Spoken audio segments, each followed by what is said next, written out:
बृहस्पतिवार की व्रत कथा। एक समय की बात है कि भारतवर्ष में एक राजा राज्य करता था। वह बड़ा ही प्रतापी और दानी था।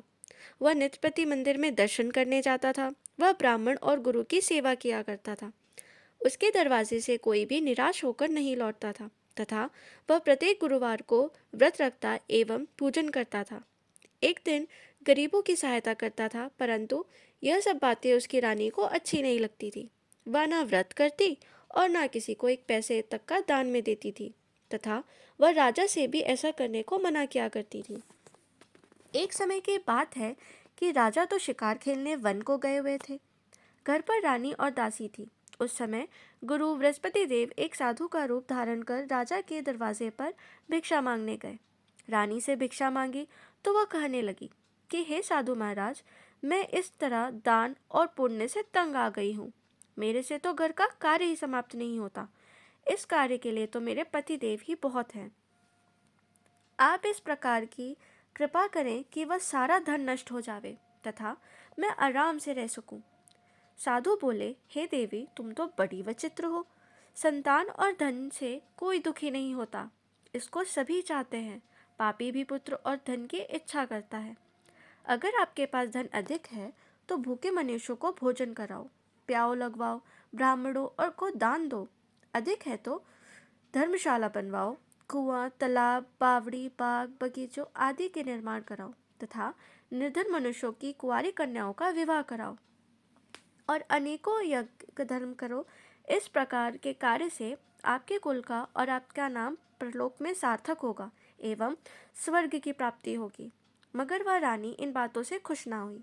वह बोली, हे साधु महाराज, मुझे ऐसे धन की आवश्यकता नहीं जिसको और मनुष्य को दान दूं तथा जिसको रखने संभालने में ही मेरा सारा समय बर्बाद हो जाए।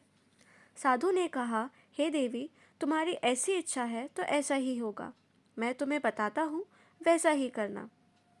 बृहस्पतिवार के दिन को गोबर घर को गोबर से लीपना, अपने केशों को धोना, केशों को धोते समय स्नान करना, राजा से कहना वह हजामत करवाए, भोजन में मांस मंदिरा खाना, कपड़ा धोबी के यहाँ धुलने डालना। इस प्रकार 7 बृहस्पतिवार करने से तुम्हारा सारा धन नष्ट हो जाएगा। यह कहकर वह साधु महाराज वहां से अंतर ध्यान हो गए। रानी ने साधु से के कहने के अनुसार वैसा ही किया। 3 बृहस्पतिवार ही बीते थे कि उसका सारा धन संपत्ति नष्ट हो गया और भोजन के लिए दोनों समय परिवार तरसने लगा तथा संसारिक भोगों से दुखी रहने लगे। तब वह राजा रानी से कहने लगा कि रानी, तुम यहाँ पर रहो, मैं दूसरे शहर को जाऊँ, क्योंकि यहाँ पर मुझे कोई भी मनुष्य काम करने के लिए नहीं देंगे। देश चोरी पर देश भीख बराबर है। ऐसा कहकर राजा परदेश चला गया।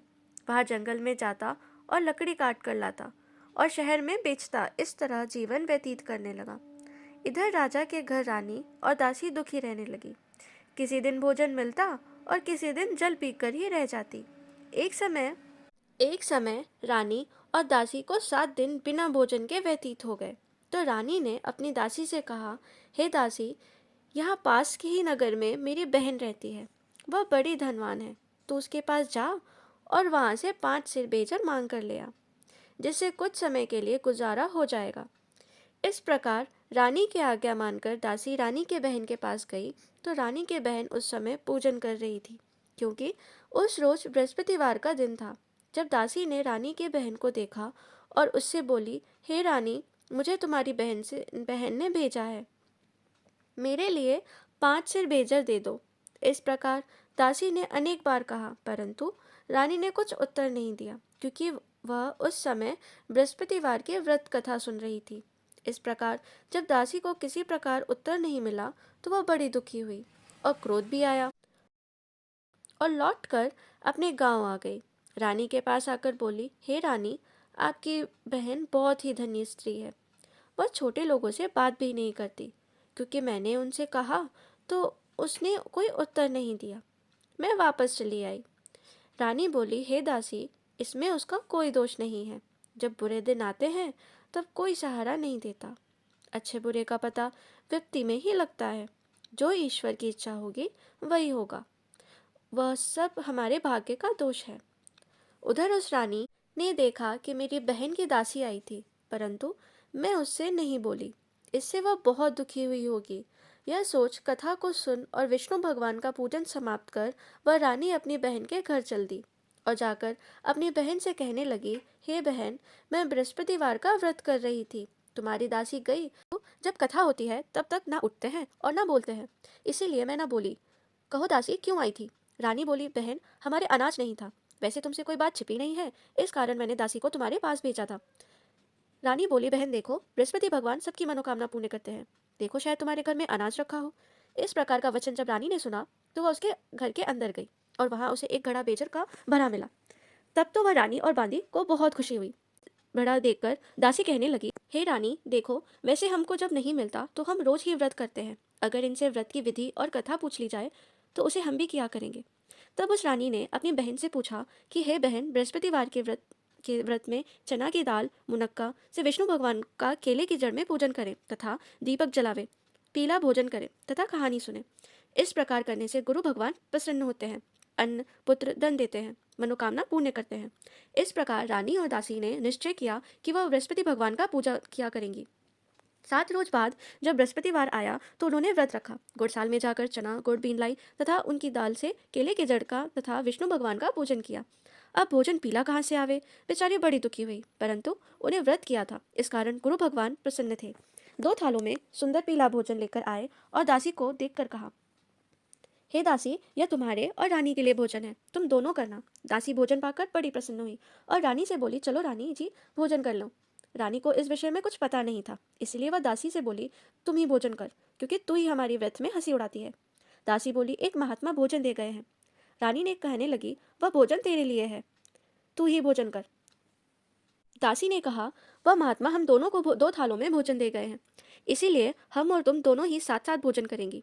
इस प्रकार रानी और बांदी दोनों ने गुरु भगवान को नमस्कार कर भोजन प्रारंभ किया तथा अब वह प्रत्येक बृहस्पतिवार को गुरु भगवान का व्रत और विष्णु भगवान का पूजन करने लगी। बृहस्पति भगवान की कृपा से रानी और दासी के पास धन हो गया। रानी फिर उसी प्रकार से आलस्य करने लगी। तब दासी बोली, देखो रानी, तुम पहले इस प्रकार आलस्य करती थी, तुम्हें धन को रखने में कष्ट होता था, इस कारण सभी धन नष्ट हो गया। अब गुरु भगवान की कृपा से धन मिला है तो फिर तुम्हें आलस्य होता है। बड़ी मुसीबतों के बाद हमने यह धन पाया है, इसीलिए हमें धन दान पुण्य करना चाहिए तथा भूखे मनुष्य को भोजन कराओ, प्याऊ लगवाओ, ब्राह्मणों को दान दो, बावड़ी आदि का निर्माण करो, मंदिर पाठशाला बनवाकर दान दो, कुंवारी कन्याओं का विवाह कराओ। धन को शुभ कार्यों में खर्चा करो, जिससे तुम्हारे कुल का यश बढ़े तथा स्वर्ग प्राप्त हो और पितृ प्रसन्न होवे। तब रानी ने इसी प्रकार का कार्य करने प्रारंभ किया तो काफी यश फैलने लगा। एक दिन रानी और दासी विचार करने लगी, ना जाने राजा किस दशा में होंगे, उनकी कोई खोज खबर नहीं है। गुरु भगवान से उन्होंने प्रार्थना किया और भगवान ने रात्रि में राजा को स्वप्न में कहा, राजा उठ, तेरी रानी तुझको याद करती है, अपने देश को चला जा। राजा प्रातःकाल उठा और विचार करने लगा। स्त्री जाति खाने को स्त्री जाति खाने के और पहनने की ही साथी होती है, पर भगवान की आज्ञा मानकर वह अपने नगर के लिए चलने को तैयार हुआ। इससे पूर्व जब राजा परदेश चला गया था तो परदेश में दुखी रहने लगा। प्रतिदिन जंगल में से लकड़ी बीन कर लाता और उन्हें शहर में बेचकर अपनी दुखी जीवन को बड़ी कठिनता से व्यतीत करता था। एक दिन राजा दुखी होकर अपनी पुरानी बातों को याद करके रोने लगा। तब उस जंगल में बृहस्पति देव एक साधु का रूप धारण कर आए और राजा के पास आकर बोले, हे लकड़हारे, तुम इस सुनसान जंगल में हे लकड़हारे, तुम इस सुनसान जंगल में किस चिंता में बैठे हो, मुझे बतलाओ। यह सुन राजा के नेत्रों में जल भर आया और साधु को वंदना कर बोला, हे प्रभु, आप सब कुछ जानने वाले हो। इतना कहकर साधु को अपनी सारी कहानी सुना दी। महात्मा दयालु होते हैं। वह राजा से बोले, हे राजा, तुम्हारी स्त्री ने बृहस्पति देव का अपराध किया था, जिस कारण तुम्हारी यह दशा हुई। अब तुम किसी प्रकार की चिंता मत करो, भगवान तुम्हें पहले से अधिक धन देगा। देखो, तुम्हारी स्त्री ने बृहस्पतिवार का व्रत प्रारंभ कर दिया है और तुम मेरा कहा मानकर बृहस्पतिवार को व्रत करके चने की दाल गुड़ जल को लोटे में डालकर पूजन करना। फिर कथा कहो और सुनो, भगवान तुम्हारी सभी मनोकामनाओं को पूर्ण करेंगे। साधु को प्रसन्न देखकर राजा बोले, हे प्रभु, मुझे लकड़ी बेचकर इतना पैसा नहीं मिलता जिससे भोजन करने के उपरांत कुछ बचा सकूं। मैंने रात्रि में अपनी रानी को व्याकुल देखा और मेरे पास कुछ भी नहीं है जिससे उसकी खबर मंगा सकूं, और फिर मैं कौन सी कहानी कहूँ यह मुझको भी नहीं मालूम है। साधु ने कहा, हे राजा, तुम किसी बात की चिंता मत करो। बृहस्पतिवार के दिन तुम रोजाना की तरह लकड़ियां लेकर शहर को जाओ, तुम रोज की तरह से दुगना धन प्राप्त होगा, जिससे तुम भाली भांति भोजन कर लोगे तथा बृहस्पति देव की पूजन का सामान भी आ जाएगा। बृहस्पतिवार की कहानी निम्न प्रकार से है। प्राचीन काल में एक ब्राह्मण था। वह बहुत निर्धन था, उसकी कोई संतान भी नहीं थी। उसकी स्त्री बहुत मिलिंदा के साथ रहती थी। वह न स्नान करती, न किसी देवता का पूजन करती थी। प्रातःकाल उठते ही सर्वप्रथम भोजन करती थी, बाद में कोई अन्य कार्य करती थी। इस ब्राह्मण देवता बड़े दुखी थे। इससे ब्राह्मण देवता बड़े दुखी थे। बेचारे बहुत कुछ कहते थे, किंतु उसका कोई परिणाम ना निकला। भगवान की कृपा से ब्राह्मण की स्त्री के कन्या रूपी रत्न पैदा हुआ और वह कन्या अपने पिता के घर में बड़ी होने लगी। वह बालिका प्रथा स्नान करके विष्णु भगवान का जाप करने लगी, बृहस्पतिवार का व्रत करने लगी, अपनी पूजा पाठ को समाप्त करके स्कूल जाती थी और अपनी मुट्ठी में जौ भर के ले जाती थी और पाठशाला जाने के मार्ग में डालती जाती। वही जौ स्वर्ण के हो जाते तो लौटते समय उसको बीन कर घर ले आती थी। एक दिन वह बालिका सूप में उन सोने के जौ को फटक कर साफ कर रही थी। उसकी माँ ने देखा और कहा, हे बेटी, सोने के सूप के लिए बेटी सोने के जौ को फटकने के लिए सोने का सूप होना चाहिए। दूसरे दिन गुरुवार था। इस कन्या ने व्रत रखा और बृहस्पति देव को से प्रार्थना करके कहा, हे प्रभु, मैंने आपकी पूजा सच्चे मन से की है, तो मेरे लिए सोने का सूप दे दो। बृहस्पति देव ने उसकी प्रार्थना स्वीकार कर ली। रोजाना की तरह वह कन्या जौ फैलाती हुई जाने लगी। जब लौटकर जौ बीन रही थी तो बृहस्पति देव की कृपा से सोने का सूप मिला। उसे वह घर ले आई और उससे जौ साफ करने लगी, परंतु उसकी माँ का वही ढंग रहा। एक दिन की बात है कि वह कन्या सोने के सूप में जौ साफ कर रही थी। उस समय उस शहर का राजपुत्र वहां होकर निकला। इस कन्या के रूप और कार्य को देखकर मोहित हो गया तथा अपने घर आकर भोजन तथा जल त्याग कर उदास हो गया।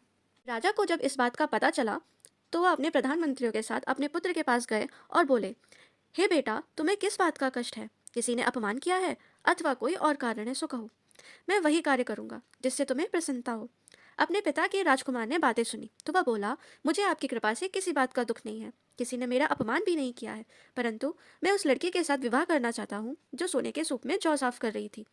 यह सुन राजा आश्चर्य में पड़ा और बोला, हे बेटा, इस प्रकार की कन्या का पता तुम ही लगाओ, मैं उसके साथ तुम्हारा विवाह अवश्य करवा दूंगा।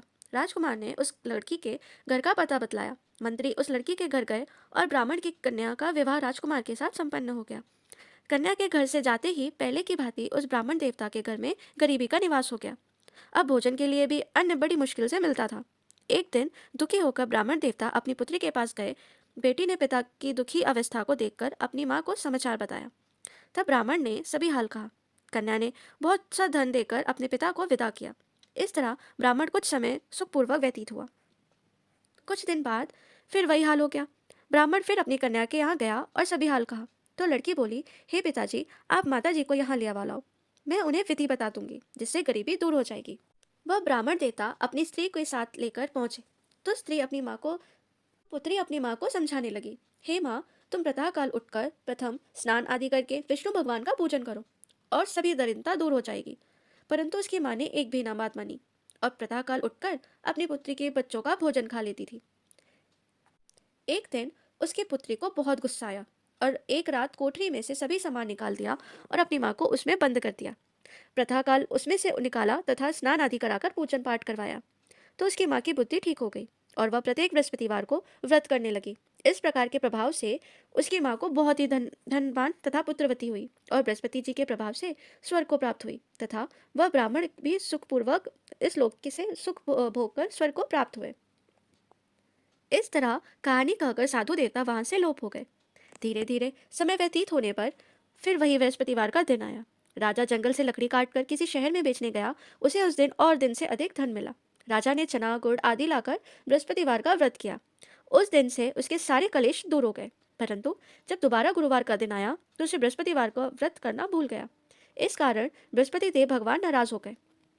उस दिन उस नगर के राजा ने विशाल यज्ञ का आयोजन किया था तथा शहर में यह घोषणा करा दी कि कोई भी मनुष्य अपने घर भोजन न बनावे।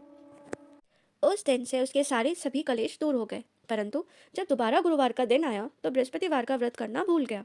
इस कारण बृहस्पति भगवान बहुत नाराज हुए। उस दिन उस नगर के राजा ने विशाल यज्ञ का आयोजन किया तथा शहर में यह घोषणा करा दी कि कोई भी मनुष्य अपने घर में भोजन न बनावे तथा आग भी न जलावे। सारे लोग मेरे यहाँ भोजन करने आवे। इस आज्ञा को जो ना मानेगा उसके लिए फांसी की सजा दी जाएगी। इस तरह की घोषणा संपूर्ण नगर में करवा दी गई। राजा की आज्ञा अनुसार शहर के सभी लोगों ने भोजन करने गए, लेकिन लकड़हारा कुछ देर बाद पहुंचा, तो इसीलिए राजा उसको अपने अपने साथ घर ले आए और ले जाकर भोजन करा रहे थे। तो रानी की दृष्टि उस खूंटी पर पड़ी जिस पर उसका हार लटका हुआ था। वह वहां नहीं था। रानी ने निश्चय किया कि मेरा हार इस मनुष्य ने चुराया है। उसी समय पुलिस बुलवाकर उसको जेल खाने में डलवा दिया। जब राजा जेल खाने में गया तो वह बड़ी दुखी होकर विचार करने लगा कि ना जाने कौन से पूर्व जन्म के कर्म से मेरे लिए दुख प्राप्त हुआ है, और उसी साधु को याद करने लगा जो जंगल में मिला था। उसी समय तत्काल बृहस्पति देव साधु के रूप में प्रकट हो गए और उसकी दशा को देखकर कहने लगे, अरे मूर्ख, तूने बृहस्पति देव की कथा नहीं की थी, इसी कारण तुझे दुख प्राप्त हुआ है। अब चिंता मत कर, बृहस्पतिवार के दिन जेल खाने के दरवाजे पर 4 पैसा पड़े मिलेंगे, उससे तू बृहस्पति देव की पूजा करना, तेरे सारे कष्ट सभी दूर हो जाएंगे।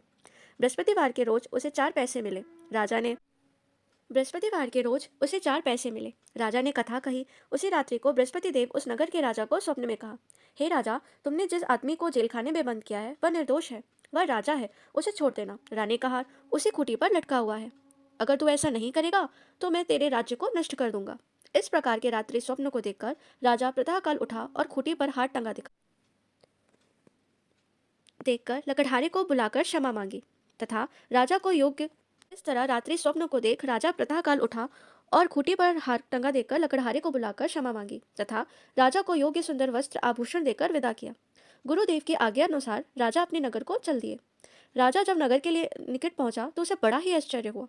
नगर में पहले से अधिक बाग, तालाब और कुएं तथा बहुत सा धर्मशाला, मंदिर आदि बने हुए थे। राजा ने पूछा कि यह किसका बाग और धर्मशाला है। तब नगर के सभी लोग कहने लगे कि यह सब रानी और बादी के हैं। तो राजा को आश्चर्य हुआ और गुस्सा भी आया। जब रानी ने यह देखकर खबर सुनी कि राजा आ रहे हैं तो उसने बादी से कहा कि हे दासी, देख, राजा हमको कितनी बुरी हालत में छोड़कर गए थे, वह हमारी ऐसी हालत देखकर लौट ना जाए, इसीलिए तू दरवाजे पर खड़ी हो जा। आज्ञा अनुसार दासी दरवाजे पर खड़ी हो गई और राजा आए तो उन्हें उनके साथ लिवा लाई। तब राजा ने क्रोध करके अपनी तलवार निकाली और पूछने लगा, यह बताओ कि यह धन तुम्हें कैसे प्राप्त हुआ। तब उन्होंने कहा, हमें यह सारा धन बृहस्पति देव की इस व्रत कथा से बृहस्पति देव के इस व्रत के प्रभाव से प्राप्त हुआ है। राजा ने निश्चय किया कि 7 रोज बाद तो सभी बृहस्पति देव का पूजा करते हैं, परंतु मैं रोजाना के दिन 3 बार कहानी कहा कहूँगा तथा रोज व्रत किया करूँगा। अब हर समय राजा के दुपट्टे में चने की दाल बंधी रहती थी तथा दिन में 3 बार कहानी कहता। एक रोज राजा ने विचार किया कि चलो अपनी बहन के यहाँ हो आवे। इस तरह निश्चय कर राजा घोड़े पर सवार हो अपनी बहन के घर चलने गया।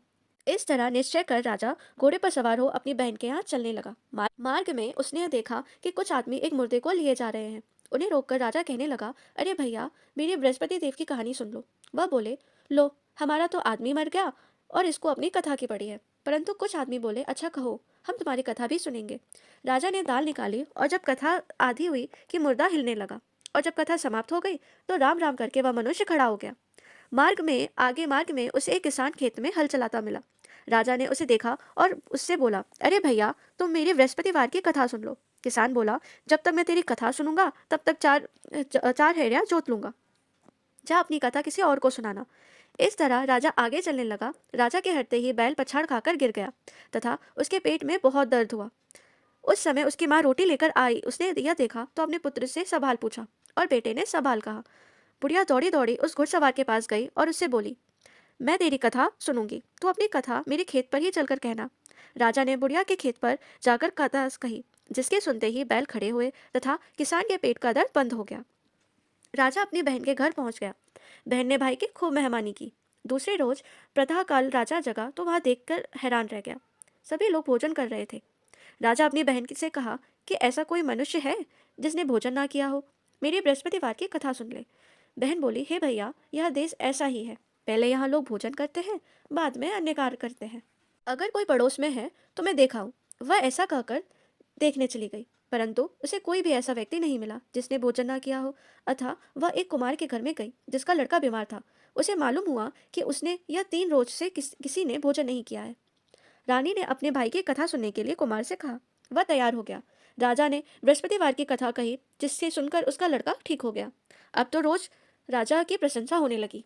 एक दिन राजा अपनी बहन से कहा कि हे रानी,